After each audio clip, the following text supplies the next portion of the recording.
ಎಲ್ಲರಿಗೂ ನಮಸ್ಕಾರಗಳು. ಪ್ರಚಲಿತ ಘಟನೆಗಳ ತರಗತಿಗೆ ಸ್ವಾಗತ. ಈ ದಿನ ನಾವು ಮುಂಬರುವ ಪರೀಕ್ಷೆಗಳಿಗೆ ಅತಿ ಉಪಯುಕ್ತವಾಗಲಿರುವ ಪ್ರಚಲಿತ ಘಟನೆಗಳ ಬಗ್ಗೆ ತಿಳಿದುಕೊಳ್ಳೋಣ. ಮೊದಲನೇದಾಗಿ ಆಪರೇಷನ್ ಸಿಂಧೂರ. ಪಾಕಿಸ್ತಾನ್ ಮತ್ತು ಪಾಕ್ ಆಕ್ರಮಿತ ಕಾಶ್ಮೀರದಲ್ಲಿನ ಭಯೋತ್ಪಾದಕ ಶಿಬಿರಗಳ ಮೇಲೆ ಪ್ರತೀಕಾರದ ನಿಖರ ದಾಳಿಯಾಗಿ ಭಾರತೀಯ ಸಶಸ್ತ್ರ ಪಡೆಗಳು ಇತ್ತೀಚೆಗೆ ಆಪರೇಷನ್ ಸಿಂಧೂರನ್ನ ಆರಂಭಿಸಿದವು.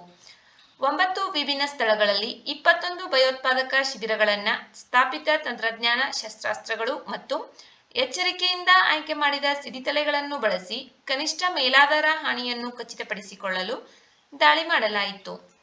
ಆಪರೇಷನ್ ಸಿಂಧೂರ್ನಲ್ಲಿ ಬಳಸಲಾದ ಪ್ರಮುಖ ಆಯುಧಗಳು ಹ್ಯಾಮರ್, ಅತ್ಯಂತ ಚುರುಕಾದ ಮತ್ತು ಕುಶಲ ಯುದ್ಧ ಸಾಮಗ್ರಿ ವಿಸ್ತೃತ ಶ್ರೇಣಿ. ಫ್ರೆಂಚ್ ಮೂಲದ ಗಾಳಿಯಿಂದ ನೆಲಕ್ಕೆ ಹಾರುವ ಸ್ಮಾರ್ಟ್ ಆಯುಧ ವ್ಯವಸ್ಥೆಯು ರಫೇಲ್ ವಿಮಾನದೊಂದಿಗೆ ಸಂಯೋಜಿಸಲ್ಪಟ್ಟಿದೆ. 70 ಕಿಲೋಮೀಟರ್ ವರೆಗೆ ವ್ಯಾಪ್ತಿಯನ್ನ ಹೊಂದಿರುವ ಇದು ವಿವಿಧ ಮಾರ್ಗದರ್ಶಿ ವೇದಿಕೆಗಳಲ್ಲಿ ಅಳವಡಿಸಬಹುದಾದ ಸಾಮರ್ಥ್ಯವನ್ನ ಹೊಂದಿದೆ. ಎಲ್ಲ ಹವಾಮಾನದಲ್ಲೂ ನಿಖರತೆ, ಸ್ವಾಯತ್ತ ಮಾರ್ಗದರ್ಶನ, ಜಾಮಿಂಗ್ಗೆ ನಿರೋಧಕ ಮತ್ತು ಕಡಿಮೆ ಎತ್ತರ ಒರಟು ಪ್ರದೇಶಗಳಲ್ಲಿ ಪರಿಣಾಮಕಾರಿಯಾಗಿ ಕೆಲಸ ಮಾಡುತ್ತದೆ. ಆಳವಾದ ಮುಷ್ಕರ ಸಾಮರ್ಥ್ಯಕ್ಕಾಗಿ ಭಾರತ ಇತ್ತೀಚೆಗೆ ಸ್ವಾಧೀನಪಡಿಸಿಕೊಂಡಿದೆ. ಸ್ಕಾಲ್ಪ್, ಗಾಳಿಯಿಂದ ಉಡಾಯಿಸಲಾದ ಸ್ಟೆಲ್ತ್ ಕ್ರೂಸ್ ಕ್ಷಿಪಣಿ. ಇದನ್ನು ಯುಕೆಯಲ್ಲಿ ಸ್ಟಾರ್ಮ್ ಶಾಡೋ ಎಂದು ಕರೆಯುತ್ತಾರೆ. ಇದರ ವ್ಯಾಪ್ತಿ 450 ಕಿಲೋಮೀಟರ್ ವರೆಗೆ ಇದೆ. ರಹಸ್ಯ ಮತ್ತು ನಿಖರತೆಗಾಗಿ ಭೂಪ್ರದೇಶವನ್ನ ಅಪ್ಪಿಕೊಳ್ಳುವ ಹಾರಾಟದೊಂದಿಗೆ ಇದು ಹಾರಾಟ ನಡೆಸುತ್ತದೆ. ಬಂಕರ್ ಬಸ್ಟಿಂಗ್, ನಿಖರತೆಗಾಗಿ INS, GPS ಮತ್ತು ಭೂಪ್ರದೇಶ ಉಲ್ಲೇಖ ವ್ಯವಸ್ಥೆಗಳೊಂದಿಗೆ ಸಜ್ಜುಗೊಂಡಿದೆ. ಮೀಟರ್, MBDA ನಿರ್ಮಿಸಿದ ಮುಂದಿನ ಪೀಳಿಗೆಯ ಏರ್ ಟು ಏರ್ ಕ್ಷಿಪಣಿ. ಎಲೆಕ್ಟ್ರಾನಿಕ್ ಯುದ್ಧ ಪರಿಸರದಲ್ಲಿ ಪರಿಣಾಮಕಾರಿಯಾಗಿದೆ. ಘನ ಇಂಧನ ರಾಮ್ಜೆಟ್ ಇಂಜಿನ್ ಅನ್ನು ಬಳಸುತ್ತದೆ. ಇದು ವಿಸ್ತೃತ ನೋ ಎಸ್ಕೇಪ್ ವಲಯವನ್ನ ನೀಡುತ್ತದೆ. ಗರಿಷ್ಠ ವ್ಯಾಪ್ತಿಯಲ್ಲಿ ಗುರಿನಾಶವನ್ನು ಸಕ್ರಿಯಗೊಳಿಸುತ್ತದೆ. ಬ್ರಹ್ಮೋಸ್ ಸೂಪರ್ಸಾನಿಕ್ ಕ್ರೂಸ್ ಕ್ಷಿಪಣಿ. ಬ್ರಹ್ಮೋಸ್ ಏರೋಸ್ಪೇಸ್ ಅಡಿಯಲ್ಲಿ DRDO ಮತ್ತು NPOM ಜಂಟಿಯಾಗಿ ಅಭಿವೃದ್ಧಿಪಡಿಸಿವೆ. ಮ್ಯಾಕ್ 2.28 to 3.0 ವರೆಗೆ ಇದು ವೇಗವನ್ನ ಹೊಂದಿದೆ.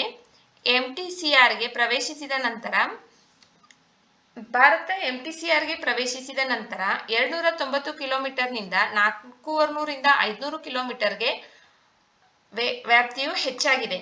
ಫೈರ್ ಅಂಡ್ ಫಾರ್ಗೆಟ್ ತತ್ವದ ಮೇಲೆ ಕಾರ್ಯನಿರ್ವಹಿಸುತ್ತದೆ. ಭೂಮಿ, ಸಮುದ್ರ ಮತ್ತು ವಾಯು ವೇದಿಕೆಗಳಿಗೆ ಹೊಂದಿಕೊಳ್ಳುತ್ತದೆ. ಸಿಡಿತಲೆ 200ರಿಂದ 300 kg. ಟರ್ಮಿನಲ್ ಎತ್ತರ 10 ಮೀಟರ್ಗಳಿಗಿಂತ ಕಡಿಮೆ ಇದೆ. ಅಡ್ಡಾಡುವ ಯುದ್ಧ ಸಾಮಗ್ರಿಗಳು. ಗುರಿ ಪ್ರದೇಶಗಳ ಮೇಲೆ ಸುಳಿದಾಡುವುದು, ಕಣ್ಗಾವಲು ಮಾಡುವುದು ಮತ್ತು ಗುರಿಯನ್ನ ಗುರುತಿಸಿದಾಗ ಹೆಚ್ಚಿನ ನಿಖರತೆಯೊಂದಿಗೆ ದಾಳಿ ಮಾಡುವುದು. ಆಪರೇಷನ್ ಸಿಂಧೂರ ಇತ್ತೀಚೆಗೆ ಪಾಕಿಸ್ತಾನ್ ಮತ್ತು ಪಾಕ್ ಆಕ್ರಮಿತ ಕಾಶ್ಮೀರದಲ್ಲಿರ್ತಕ್ಕಂತಹ ಭಯೋತ್ಪಾದನಾ ಶಿಬಿರಗಳ ಮೇಲೆ ದಾಳಿ ಮಾಡಲು ಭಾರತೀಯ ಸಶಸ್ತ್ರ ಪಡೆಗಳು ಆಪರೇಷನ್ ಸಿಂಧೂರನ್ನ ಆರಂಭಿಸಿದ್ದಾರೆ. ನೆಕ್ಸ್ಟ್, ಪರ್ಷಿಯನ್ ಕೊಲ್ಲಿ ವರ್ಸಸ್ ಅರೇಬಿಯನ್ ಕೊಲ್ಲಿ.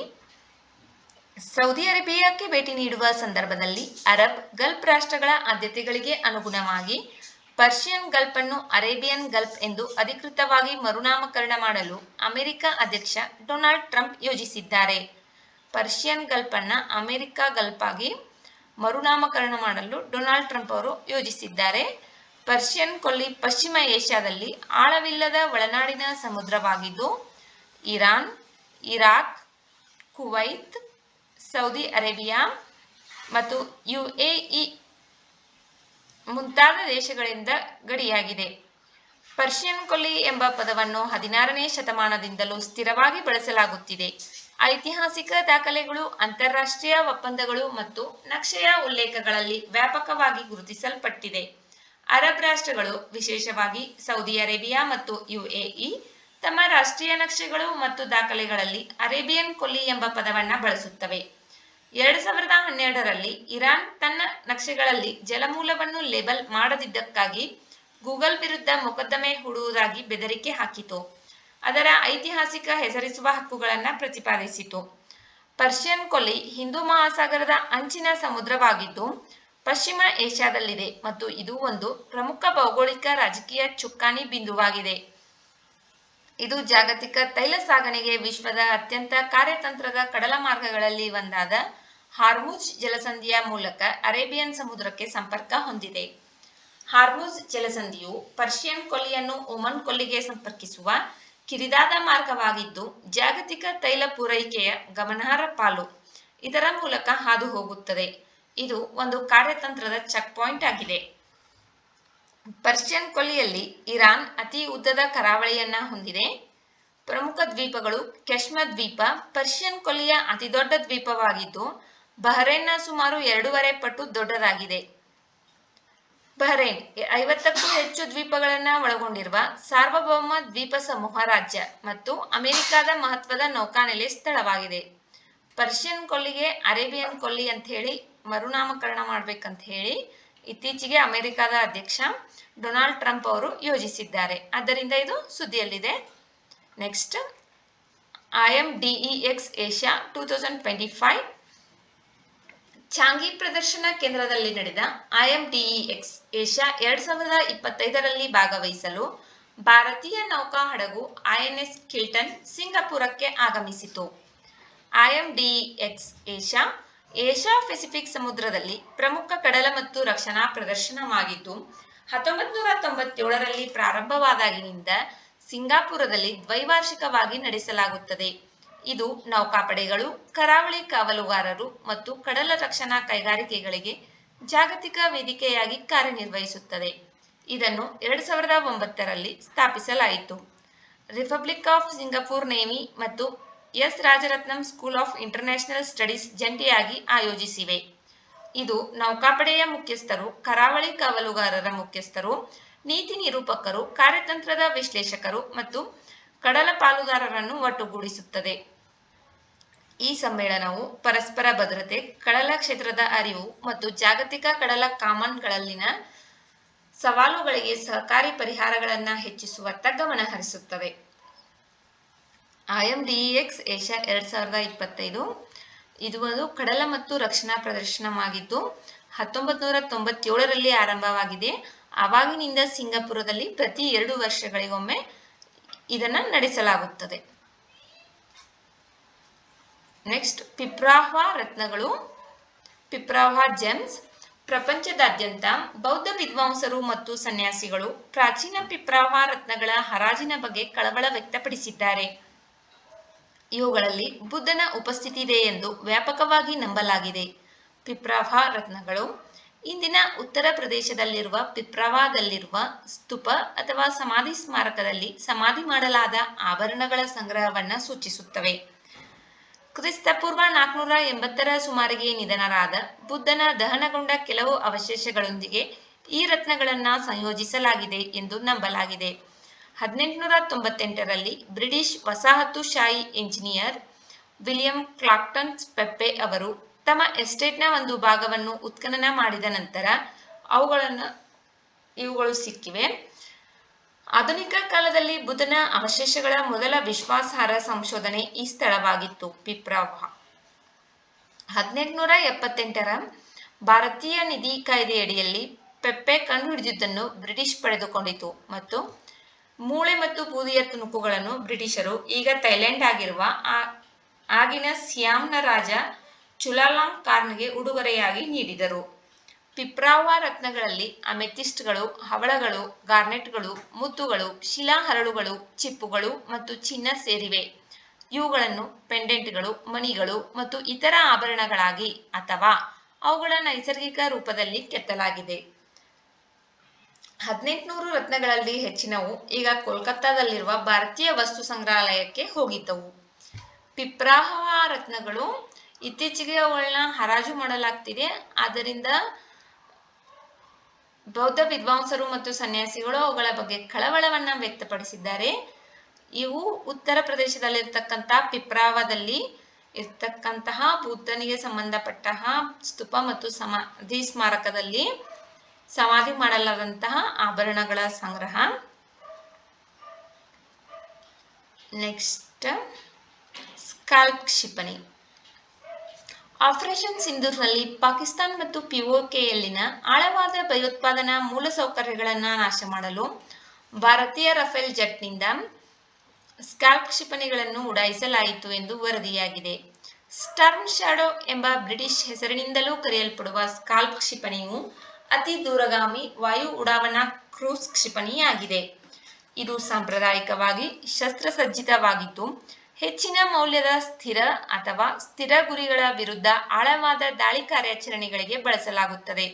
ಇದರ ಪೂರ್ಣ ಹೆಸರು ಸಿಸ್ಟಮ್ ಡಿ ಕ್ರೋಸಿಯರೆ ಆಟೋನೋಮ್ ಎ ಲಾಂಗ್ಯುಪೋರ್ಟಿ. ಇದು ಸ್ವಾಯತ್ತ ವಿಸ್ತೃತ ಶ್ರೇಣಿಯ ಸ್ಟ್ರೈಕ್ ಆಯುಧವಾಗಿ ಅದರ ಪಾತ್ರವನ್ನು ಒತ್ತಿ ಹೇಳುತ್ತದೆ. ಇದನ್ನು ಯುನೈಟೆಡ್ ಕಿಂಗ್ಡಮ್ನ ಮತ್ತು ಫ್ರಾನ್ಸ್ ಜಂಟಿಯಾಗಿ ಅಭಿವೃದ್ಧಿಪಡಿಸಿವೆ. ಇದು Egypt, Bharat, Italy, Greece, Saudi Arabia, Qatar ಮತ್ತು ಯುನೈಟೆಡ್ ಅರಬ್ ಎಮಿರೇಟ್ಸ್ ವಾಯುಪಡೆಗಳೊಂದಿಗೆ ಸೇವೆಯಲ್ಲಿದೆ. ಸ್ಕಾಲ್ಪ್ ಕ್ಷಿಪಣಿ ಇದು ಸುಮಾರು 500 ಕಿಲೋಮೀಟರ್ ವ್ಯಾಪ್ತಿಯನ್ನ ಹೊಂದಿದೆ. 1300 ಕೆಜಿ ತೂಕದ ಇದು ಗಟ್ಟಿಯಾದ ಬಂಕರ್ಗಳನ್ನು ಭೇದಿಸುವ ಸಾಮರ್ಥ್ಯವಿರುವ 450 ಕೆಜಿ ಸಾಂಪ್ರದಾಯಿಕ ಸಿಡಿತಲೆಗಳನ್ನ ಹೊತ್ತೊಯ್ಯುತ್ತದೆ. ರಹಸ್ಯ ಮತ್ತು ನಿಖರತೆಗಾಗಿ ವಿನ್ಯಾಸಗೊಳಿಸಲಾದ ಸ್ಕಾಲ್ಪ್ ಯಾವುದೇ ಹವಾಮಾನ ಪರಿಸ್ಥಿತಿಗಳಲ್ಲಿ ಕಾರ್ಯನಿರ್ವಹಿಸುವ ಸಾಮರ್ಥ್ಯವನ್ನ ಹೊಂದಿದೆ. ಉಡಾವಣಾ ವೇದಿಕೆ ಭಾರತವು ಸ್ಕಾಲ್ಪ್ ಅನ್ನು ರಫೇಲ್ ಫೈಟರ್ ಜೆಟ್ಗಳೊಂದಿಗೆ ಸಂಯೋಜಿಸುತ್ತದೆ. ಇವುಗಳನ್ನು ಪ್ರಸ್ತುತ ಭಾರತೀಯ ವಾಯುಪಡೆ ನಿರ್ವಹಿಸುತ್ತಿದೆ. ಇದು ದೀರ್ಘ ಶ್ರೇಣಿಯ ವಾಯು ಉಡಾವಣಾ ಕ್ರೂಸ್ ಕ್ಷಿಪಣಿಯಾಗಿದೆ. ಸ್ಕಾಲ್ಪ್ ಇದನ್ನ ಇತ್ತೀಚೆಗೆ ನಡೆದಂತ ಆಪರೇಷನ್ ಸಿಂಧೂರ್ನಲ್ಲಿ ಬಳಸಲಾಗಿದೆ. ಆಪರೇಷನ್ ಸಿಂಧೂರ್ ಬಗ್ಗೆ ಇದೇ ವಿಡಿಯೋದಲ್ಲಿ ಸ್ಟಾರ್ಟಿಂಗ್ ನೋಡಿದೀವಿ ನಾವು. ನೆಕ್ಸ್ಟ್ ಇದನ್ನ ಯುನೈಟೆಡ್ ಕಿಂಗ್ಡಮ್ ಮತ್ತು ಫ್ರಾನ್ಸ್ ಜಂಟಿಯಾಗಿ ಅಭಿವೃದ್ಧಿಪಡಿಸಿದ್ದಾವೆ. ಇದನ್ನ ಸ್ಟಾರ್ಮ್ ಶಾಡೋ ಅಂತ ಹೇಳಿ ಕೂಡ ಕರಿತೀವಿ. ನೆಕ್ಸ್ಟ್ ಜೇನುಕುರುಬ ಬುಡಕಟ್ಟು ಜನಾಂಗ, ಜೇನುಕುರುಬ ಟ್ರೈಬ್. ಜೇನುಕುರುಬ ಕುಟುಂಬಗಳು ಇತ್ತೀಚೆಗೆ ನಾಗರಹೊಳೆ ರಾಷ್ಟ್ರೀಯ ಉದ್ಯಾನವನದೊಳಗೆ ತಮ್ಮ ಪೂರ್ವಜರ ಮನೆಗಳನ್ನು ಪುನಃ ಸ್ಥಾಪಿಸಲು ಪ್ರಾರಂಭಿಸಿದ್ದಾರೆ. ಜೇನುಕುರುಬರನ್ನು ವಿಶೇಷವಾಗಿ ದುರ್ಬಲ ಬುಡಕಟ್ಟು ಗುಂಪು ಎಂದು ಗುರುತಿಸಲಾಗಿದೆ. ಇದು ಪ್ರಾಥಮಿಕವಾಗಿ ಕರ್ನಾಟಕದ ಕೊಡಗು ಮತ್ತು ಮೈಸೂರು ಜಿಲ್ಲೆಗಳಲ್ಲಿ ಕಂಡುಬರುತ್ತದೆ. ಜೇನುಕುರುಬ ಎಂಬ ಹೆಸರು ಕನ್ನಡದಿಂದ ಹುಟ್ಟಿಕೊಂಡಿದೆ. ಜೇನು ಎಂದರೆ ಜೇನುತುಪ್ಪ. ಈ ಹೆಸರು ಜೇನುತುಪ್ಪ ಸಂಗ್ರಹಣೆ, ಆಹಾರ ಸಂಗ್ರಹಣೆ ಮತ್ತು ಅರಣ್ಯ ಉತ್ಪನ್ನಗಳನ್ನು ನಿರ್ವಹಿಸುವ ಅವರ ಸಾಂಪ್ರದಾಯಿಕ ಉದ್ಯೋಗವನ್ನ ಪ್ರತಿಬಿಂಬಿಸುತ್ತದೆ. ಜೇನುಕುರುಬ ಸಮುದಾಯದ ಪ್ರಾಥಮಿಕ ಆದಾಯದ ಮೂಲಗಳು ಐತಿಹಾಸಿಕವಾಗಿ ಭೂಮಿ ಮತ್ತು ಅರಣ್ಯ ಸಂಪನ್ಮೂಲಗಳಾಗಿವೆ. ಅವರನ್ನು ನಂತರ ಕುರುಂಬ ಅಥವಾ ಕಟ್ಟು ನಾಯ್ಕರ್ ಎಂಬ ಹೆಸರಿನಿಂದಲೂ ಕರೆಯಲಾಗುತ್ತದೆ. ಅವರು ಹಾಡಿ ಎಂಬ ಸಣ್ಣ ವಸಾಹತುಗಳಲ್ಲಿ ವಾಸಿಸುತ್ತಾರೆ. ಅವರು ಅರೆ ಅಲೆಮಾರಿ ಜೀವನ ಶೈಲಿಯನ್ನು ನಡೆಸುತ್ತಾರೆ.